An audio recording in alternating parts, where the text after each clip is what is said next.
In video from the day of the blast, you can see white flashes. What appear to be warned for years it was a disaster waiting to happen and says nothing was done.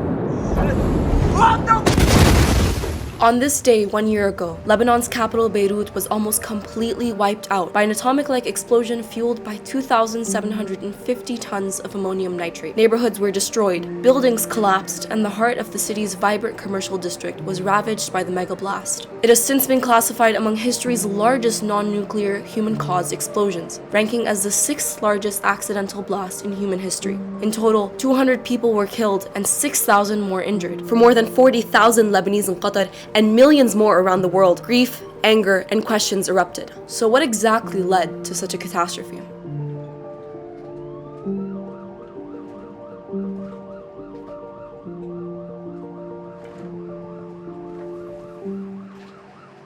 It was 6:08 p.m. on the 4th of August 2020 when all clocks came to a halt. The city that once flourished as the heart of the Middle East had lost its heartbeat. For a country still reeling from the effects of war, the knee-jerk reaction to the explosion pointed towards an Israeli attack. However, the shocking reality was far from that, and a lot closer to home. With questions in the air, it was soon revealed that Lebanese authorities had been knowingly storing massive amounts of ammonium nitrate used in fertilizers and bombs at the port for years. This first happened in 2013, when a Russian-owned ship named the MV Rosses stopped off in Lebanon after facing financial difficulties. Some 3 days after the explosion, grieving families across Lebanon took to the streets to protest the government's negligence and were even met with excessive violence by riot police.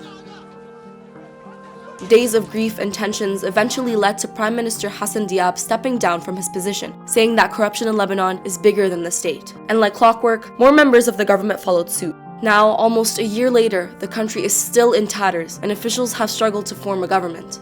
But to understand the current circumstances, let's rewind and peel off the many layers of Lebanon's already fragmented politics. Lebanon is made up of various segments of society, including Shia Muslims, Sunni Muslims, Druze, Maronites, and other sects of Christianity. In 1975, the three biggest communities, Shias, Sunnis, and Maronites, engaged in a bloody war that led to the formation of militias. To settle the conflict between the sects, the Ta'if Agreement emerged in 1989, ending a civil war that lasted 15 years. The country's president has to be a Maronite Christian, the prime minister must be a Sunni Muslim, and the parliament speaker must be a Shia Muslim. The overall parliament is divided between Muslims and Christians. But even though the war has ended, scars remain, and officials have been accused of serving their own interests, not the state's. Fast forward to 2019. A disgruntled society has had enough, and a government announcement to introduce a monthly tax on WhatsApp calls was the straw that broke the camel's back.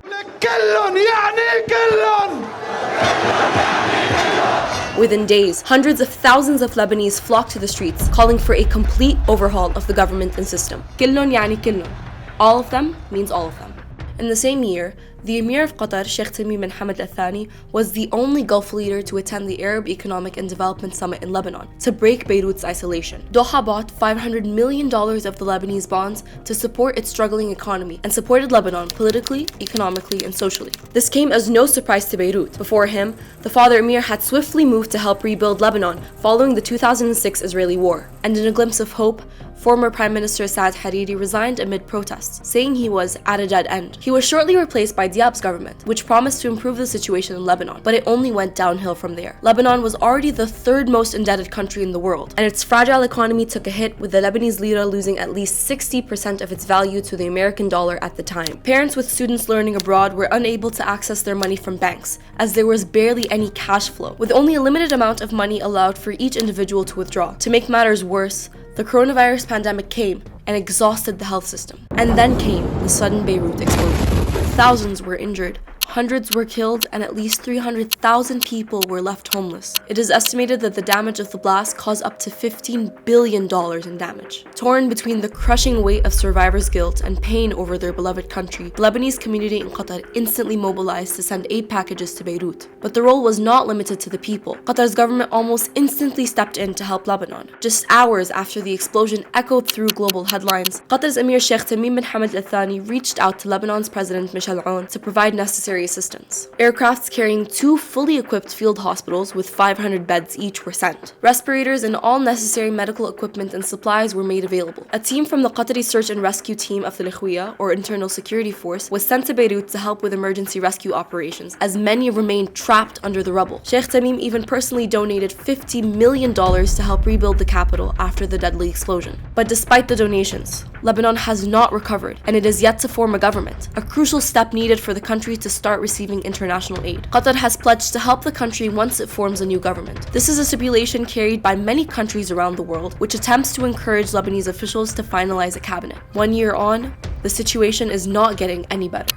The Lebanese lira is still hitting new lows, and the ordinary citizen is facing a lack of fuel, loss of basic medicine, and a hike in prices for necessities. Investigations and an absent government have done little to bring those responsible for the blast to account. Compounding this with one of the world's worst economic crises, Lebanon is struggling. But one thing is for sure, the Lebanese people are adamant on justice, with protesters continuing to repeat the words, "Killon yani killon! Killon yani killon." That was episode 2 of our new series, In Depth. Don't forget to let us know your thoughts in the comments below and share this video with your friends so they too can join the conversation.